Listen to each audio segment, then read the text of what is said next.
Hi friends, today வீடியோவில் நம்ம என்ன பார்க்க போகிறோம் அப்படின்னா, நம்ம எல்லாருக்குமே தெரியும் வாக் பண்ணுறது வந்து நம்மளோட வெயிட் லாஸ்க்கு நல்லாவே ஹெல்ப் பண்ணும் அப்படின்ட்டு. ஆனால் நிறைய பேர் வந்து எக்ஸசைஸ் மூலயமாவும் வெயிட் லாஸ் பண்ணுவாங்க. பட் எக்ஸசைஸ் பண்ண முடியாதவங்க நிறைய பேர் வந்து வெயிட் லாஸ் பண்ணுறதுக்கு யூஸ் பண்ணுற ஒரு மெத்தட் தான் வாக்கிங். இந்த வீடியோவில் நம்ம என்ன பார்க்க போகிறோம் அப்படின்னா, ஒவ்வொரு நாளும் நீங்கள் எவ்வளோ தூரம் வந்து வாக் பண்ணணும், வாக் பண்ணுறதுனால என்னென்ன பெனிஃபிட்ஸ், அது எப்படி நம்ம வெயிட் லாஸ்க்கு வந்து ஹெல்ப் பண்ணுது அப்படிங்கிற டிப்ஸ் தான் இந்த வீடியோவில் பார்க்க போகிறோம். வாங்க இப்போ வீடியோக்குள்ளே போயிடலாம்.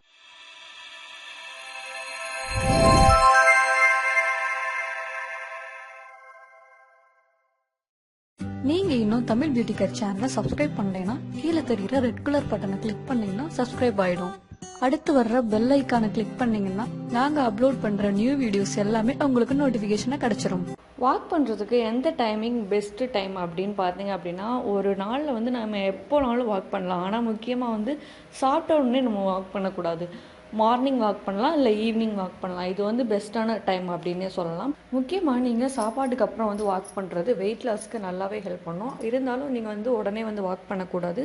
ஒரு 1 ஹவருக்கு அப்புறம் வந்து நீங்கள் வாக் பண்ணிக்கலாம். நெக்ஸ்ட்டு பார்த்தீங்கன்னா, இது எப்படி நம்மளோட வெயிட் லாஸ்க்கு வந்து ஹெல்ப் பண்ணுது அப்படின்னு பார்த்தீங்க அப்படின்னா, நம்ம வாக் பண்ண நம்மளோட கலோரிகளோட அளவு வந்து நல்லாவே எரிஞ்சு குறைய ஆரம்பிக்கும். நீங்கள் வீட்டுக்குள்ளேயே வாக் பண்ணும்போதும் இது வந்து நார்மலாக தான் இருக்கும். வெளியில் நீங்கள் போய் வாக் பண்ணாலுமே உங்களோட கலோரிகள் அளவு வந்து நார்மலாக தான் குறையும். அதனால் எங்கே வாக் பண்ணலாம் அப்படிங்கிற ப்ராப்ளம் எல்லாமே உங்களுக்கு வந்து வேணாம். நீங்கள் நார்மலாக வீட்டில் வாக் பண்ணாலும் சரி, இல்லை வெளியில் போய் வாக் பண்ணாலும் சரி, உங்களோட கலோரிகள் அளவு வந்து வாக் பண்ணாலே வந்து குறைய ஆரம்பிச்சிடும். கலோரிகள் அளவு வந்து குறைய தான் நம்மளோட வெயிட் லாஸ் வந்து நல்லாவே ரெடியூஸ் ஆகும். ஃபஸ்ட்டு வந்து சுகர் பேஷண்ட்ஸுக்கு வந்து இது எப்படி வந்து ஹெல்ப் பண்ணுது அப்படின்ட்டு பார்க்கலாம். நீங்கள் சுகர் பேஷண்ட்ஸ் வந்து வாக் பண்ணுறதுனால பிளட்டில் இருக்கிற சர்க்கரை அளவு வந்து ரொம்பவே கம்மியாகிட்டு வரும். 2016 வருஷத்தில் வந்து ஒரு ரிசர்ச் பண்ணி ஒவ்வொரு தடவையும் சாப்பிட்டு முடிச்சதுக்கப்புறம் ஒரு 10 நிமிஷம் கழித்து வாக் பண்ணாங்க அப்படின்னா என்ன ஆகுது அப்படின்னு செக் பண்ணி பார்த்துருக்காங்க. அதில் வந்து டைப் 2 சுகர் பேஷண்ட் இருக்காங்க இல்லையா, அவங்களோட பிளட் சுகர் வந்து நல்லாவே கம்மியாயிருக்கு.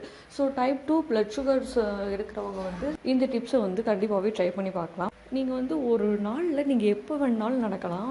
நீங்கள் நார்மல் ஒரு 30 மினிட்ஸ் நடக்கிறதுக்கும் சாப்பிட்டதுக்கப்புறம் ஒரு 10 நிமிஷம் கழித்து நடக்கிறதுக்கும் ஈக்குவலான பெனிஃபிட்ஸ் தான் கொடுக்கும் அப்படின்ட்டு அந்த ரிசர்ச்சில் வந்து கண்டுபிடிச்சிருக்காங்க. நெக்ஸ்ட்டு பார்த்தீங்கன்னா, ஒரு நாளில் வந்து எவ்வளோ நேரம் வந்து நம்ம எக்ஸசைஸ் பண்ணணும் அப்படின்னா, ஒவ்வொரு பாடிக்கும் வந்து ஒவ்வொரு ஆளோட பாடிக்கும் இதோட விகிதங்கள் வந்து மாறிட்டே இருக்கும். அமெரிக்கன் ஹார்ட் அசோசியேஷன்ஸ் வந்து என்ன சொல்லியிருக்காங்க அப்படின்னா, ஒவ்வொரு வாரமும் நடைபயிற்சி இந்த மாதிரியான பயிற்சிகள் வந்து நம்ம மேற்கொள்ளும் போது 150 நிமிடம் ஏரோபிக் பயிற்சியும் நீங்கள் பண்ணணும் அப்படிங்கிற மாதிரி சொல்லியிருக்காங்க. ஒவ்வொரு நாளும் வந்து நீங்கள் ஒரு 21 மினிட்ஸ் வந்து நார்மலாக மெதுவாக வாக் பண்ணாலே போதும். ஹார்ட் ப்ராப்ளம், அப்புறம் டைப் 2 சுகர் பேஷண்ட்ஸுக்கு, இவங்களுக்கு எல்லாத்துக்குமே நல்ல ஒரு பெனிஃபிட்ஸ் கொடுக்கும் அப்படின்ட்டு கண்டுபிடிச்சிருக்காங்க. முக்கியமாக வெயிட் லாஸ்க்கு நல்லாவே ஹெல்ப் பண்ணும் அப்படின்னு வந்து சொல்கிறாங்க.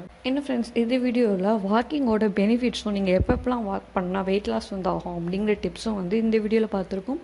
இந்த வீடியோ உங்களுக்கு யூஸ்ஃபுல்லாக இருந்திருக்கும்னு நினைக்கிறேன். இந்த வீடியோ உங்களோட ஃப்ரெண்ட்ஸுக்கு யூஸ்ஃபுல்லாக இருக்கும் அப்படின்னு நினச்சிங்க அப்படின்னா கண்டிப்பாக அவங்களுக்கும் ஷேர் பண்ணி விட்டுருங்க. நம்ம நெக்ஸ்ட் ஒரு நல்ல வீடியோவில் பார்க்கலாம். Bye friends.